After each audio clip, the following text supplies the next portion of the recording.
جماعه الفوز الاول للنادي الاهلي تاريخيا في كاس عاصمه مصر، اخيرا كتب لنا الفوز، اخيرا ولله الحمد. فوزنا على سيراميكا 1-0 بهدف واحد دون رد. بس انا راضيه، انا راضيه. النحس اتفك، كان عندنا عين وحشه رشقت فينا، الحمد لله راحت. جماعه النهارده احنا فزنا بجون واحد دون رد على سيراميكا برأسيه من طاهر محمد طاهر، بعرضيه متقنه من عمر كمال. النهارده عمر كمال كان 10/10، وطاهر محمد طاهر الجون بتاعه تحفه تحفه. على فكره يا جماعه الرأسيه كانت جون 10/10 ولا غلطه. بالنسبه بقى للناس اللي عماله تزيد على السوشيال ميديا، وطبعا اعداء النجاح والله، اللي عمالين يقولوا النادي الاهلي عليه ضربه جزاء. جماعه احنا كلنا عارفين لما الكره يعني بترد من الرجل للايد عند المدافع ما بتبقاش ضربه جزاء. هو مهاجم مثلا، جماعه كلنا عارفين ان هي ما بتبقاش ضربه جزاء، تمام؟ بس تحسوا ان هم لازم يطلعوا، لو الاهلي فاز والله العظيم لا يطلعوا الغلط في اي حد، لا الحكم لا الفار لا اي بصوا اي حاجه، المهم الاهلي فاز بالكوسه بالظلم. فما تفهموش دماغهم بقى خلاص، يعني انا اتبرمجت على كده ان كده لازم اي ماتش الاهلي هيفوز فيه لازم في ناس بتهاجم. جماعه انا كنت عايزه اقول حاجه بجد والله. النهارده النادي الاهلي في لعيبه النهارده ظهرت كانت حلوه قوي.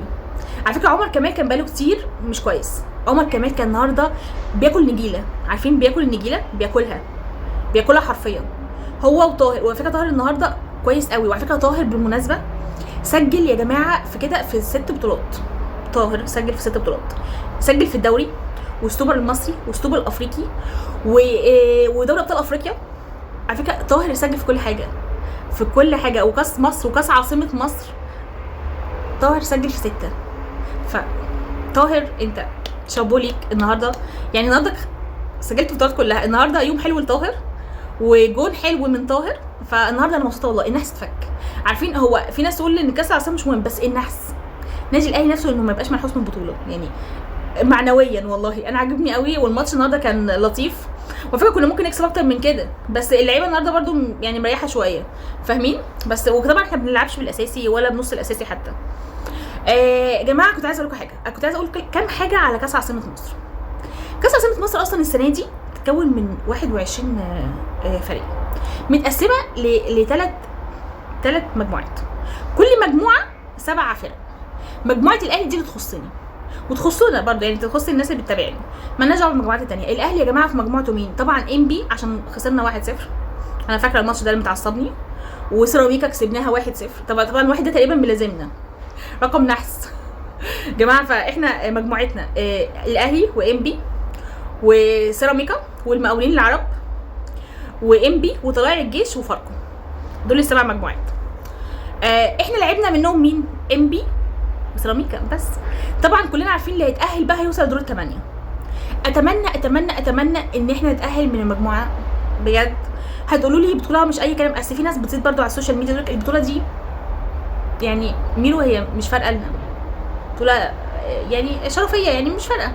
جماعه ستيل بطوله وستيل الاهلي بيشارك فيها وبنلعب فيها بلعيبه كبار مش صغيرين. فيهم اوكي فيهم كتير لعيبه صغيرين بس فيهم لعيبه كبار ليها اسمها. يعني يا جماعه هو طاهر برده مش قليل ولا عمر كمال قليل، وعلى فكره في ناس النهارده مش قليله، يعني احنا كام واحد بس صغيرين. فاحنا برده يعني ده الاهلي بمنحدر، يعني ده مبدأنا. فاحنا بدل دخلنا البطوله ما ينفعش والله نخرج منها، الا بقى لو احنا عايزين نخرج نلعب بالعيال الصغيرين كلهم. ما تنزليش لعيب واحد كبير، نزلي كلهم العيال الصغيره اللي هم الناشئين. ساعتها هقول لك احنا مش عايزين البطوله.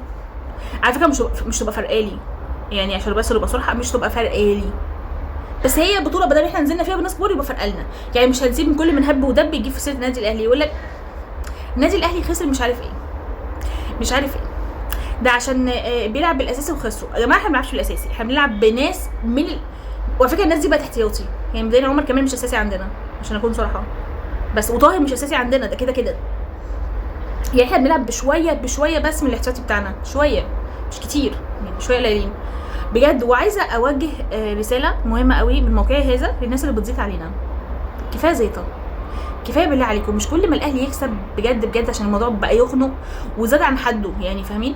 مش كل ما الاهلي يكسب بطوله مين بيكسب ماتش يا ريته بطوله، يعني طب البطوله ماشي بتبقوا محروقين قوي، لكن ماتش شوف الحكم عمل ايه، شوف الفار عمل ايه، يا جدعان بلا فار بقى، يعني يا جدعان مش كل ما الاهلي يكسب، اصل كل الفرق ممكن تكسب عادي، ده المصري بيكسب عادي، سيراميكا تكسب عادي، بس الاهلي اول ما يكسب ده الحكم ظالم، ده الفار فاسد، ده معرفش ايه عمل ايه. يا جماعه بجد الاهلي بجد، يعني الاهلي النهارده لما هو لو كان ظالم الاهلي بيكسب بالظلم كان اتحسب ضربه جزاء، احنا ما اتحسبناش ضربه جزاء ماشي. وعلى فكره احنا معناش ضربه جزاء، اصل اي ماتش الاهلي لازم يطلعونا ان احنا ظلمناه، الموضوع بقى مستفز اخر حاجه. يعني احنا كده فاضل لنا يا جماعه، احنا ما قابلناش بس غير فرقتين واحنا الفرقه الثالثه، فاضل لنا 4 ماتشات، يعني انتوا هتعملوا فينا القطط الفطسه بجد، يعني في عندنا حاجه اسمها القطط الفطسه، انت طلع فينا عيوب الدنيا والاخره، يعني بجد الرحمه ايه. وعلى فكره كنت عايزه اشيد بالحارس سيحه بتاع الاهلي، انا مش كنت هنسى، نسيته الماتش اللي فات والناس قاعده تقول لي انت نسيتيه، هو انتوا بتتكلموش غير على الشناوي وشوبير، انا نسيته، انا يعني سقط مني بس المعلومات. سيحه من حراس المرمى اللي كويسين على فكره، وعلى فكره بيجي له كور فعلا في الماتشات وبيصدها، بس عارفين لما تحس انه في لعيب جديد عندك في الفريق فيسقط منك، على فكره هو سقط منه، يعني سيحه فعلا الفيديو اللي فات ناس قاعده تقول لي انت ما اتكلمتيش عنه، هو مش في مش يعني مش لعيب معانا في الفرقه، انت اشمعنى هو نزل من دماغي، عارفين اللي هو لسه مش متعوده على وجوده، انا بتكون حاجه جديده عليا ما بتعودش على وجودها بسهوله. فسيحه فعلا على فكره اثبت قدرته، على فكره هو حارس مرمى كويس، انا فرحانه على فكره يا جماعه، انا مش من الناس اللي الناس بيقولوا لي انت مش عاجبك غير الشناوي والشوبير مش عارفه يا جماعه، انا في حاجه تفرحني يبقى عندنا 3 حراس مرمى والله، يعني تخيلوا النادي الاهلي يبقى عنده 3 حراس مرمى اعتمد عليهم، يا الف ما شاء الله، يعني ده 5 في عين اي حد، يعني يبقى حاجه عجباني كيوت بالنسبه لي، لكن اللي يقول لي انت ما كنتش عنه عشان كذا، عاجبني على فكره هو كويس قوي، بس انا هعمل ايه، نسيته جل من لا يسهو. وبالمناسبه سيحه النهارده كان كويس على فكره، جات له كور وصدها، سيحه مركز على فكره، من الناس اللي هي واخده دايما عينيها على الكوره، فانا بحب الناس دي قوي، بحب الناس اللي ما تستناش الكوره، يعني عارفين ان هو يطلع يمسك الكوره من الركنيه اصلا، فسيحه من الناس اللي مركزه معانا، وان شاء الله يكون ليها مستقبل حلو مع النادي الاهلي، لان احنا يا جماعه محتاجين بجد يبقى عندنا ما حدش ضامن، يعني عندنا الشناوي وشوبير ممكن حد يتعرض لاصابه بعد الشر، وممكن حد يمشي، فما نعرفش يا جماعه بجد، فانا بحب دايما يبقى عندنا مخزون من كل لعيب، عارفين بحب دايما كل لعيب فيه كتير،